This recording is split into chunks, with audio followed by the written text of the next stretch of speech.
Hello friends, welcome back. So हम लोग आज डिस्कस करेंगे जो जो हमने कल ग्राफ बनाया था, अब इसका हम लोग एक डैशबोर्ड बनाएंगे। Now suppose you have excel sheet या गूगल शीट जहाँ पे आपका हर तरीके का डेटा है। मतलब अभी ये जो हमने सैंपल बनाया, ये सैंपल का डेटा है। इसके अलावा टीचर लेवल का कुछ डेटा होगा या कुछ होगा, तो अलग अलग शीट्स में अगर डेटा है, तो जब आपको ऐसे रिपोर्ट्स चाहिए होती है, तो इसके लिए आप हर शीट में जाके ऐसा चार्ट नहीं बनाते हो। सो आप बनाते हो उसका डैशबोर्ड। उसके लिए मैं एक न्यू शीट ऐड कर रही हूँ जिसका नाम दे रही हूँ डैशबोर्ड करके।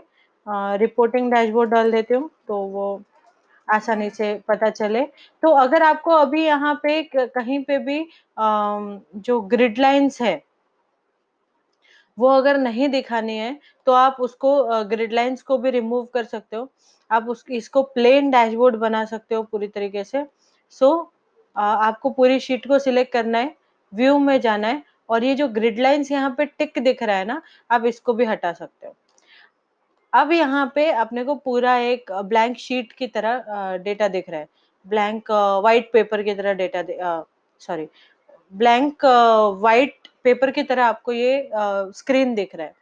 सो अब इसमें अब हम रिपोर्ट कैसे बनाएं? ठीक है, तो सबसे पहले तो हमें क्या करना होगा कि मैं यहाँ पे एक ग्राफ बना देती हूँ, जहाँ पे नो डेटा वाला ग्राफ आ जाएगा आपका, जिसमें कोई डेटा ही नहीं है क्योंकि मैंने कुछ डेटा सिलेक्ट ही नहीं किया। सो अब यहाँ पे मैं क्या कर रही हूँ, मैं यहाँ पे डबल क्लिक किया मैंने, यहाँ पे वो आपको डेटा रेंज पूछेगा। तो आप ये जो सिलेक्ट डेटा रेंज है, इस पे क्लिक करना और इसको मैं इरेज करती हूँ और यहाँ जाती हूँ। यहाँ पे आप क्लिक करोगे, जो डेटा सिलेक्ट करोगे वो यहाँ पे सिलेक्ट हो रहा है, आप देख सकते हो यहाँ पे। आप ओके करते ही आप इस शीट पे चले जाओगे जो डैशबोर्ड था। यहाँ पे देखिए आपका ये जो चार्ट है ये रेडी है।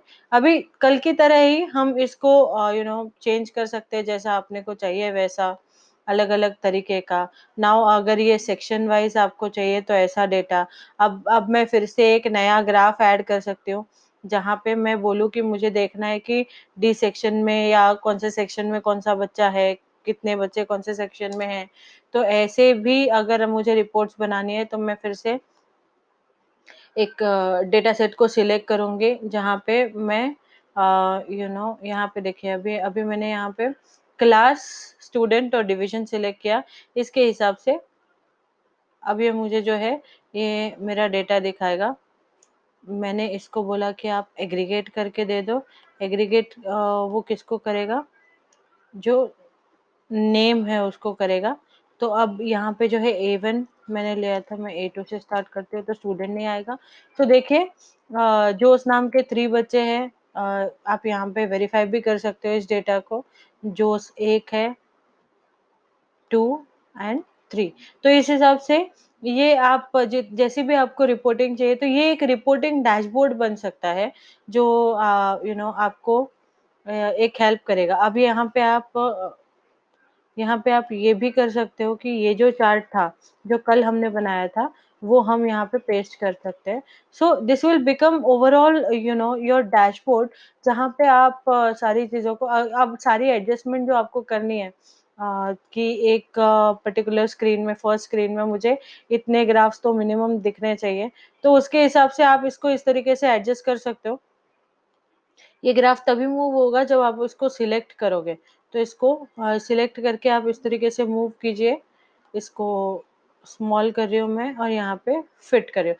तो this becomes like a dashboard, जहाँ पे आप an number of graphs add कर सकते हो, because you have that length. और अगर आप इतने ग्राफ्स ऐड नहीं करने वाले हो, तो अगेन सेम रिकमेंडेशन, आप शिफ्ट पेज डाउन कीजिए और ये सारी जो रोज है, अननेसेसरी रोज जो है, इसको डिलीट कर दीजिए, ताकि जो आपका जो डैशबोर्ड दिखेगा वो बहुत ही, जितना ऐड किया हुआ है उतना ही क्लियर दिखेगा।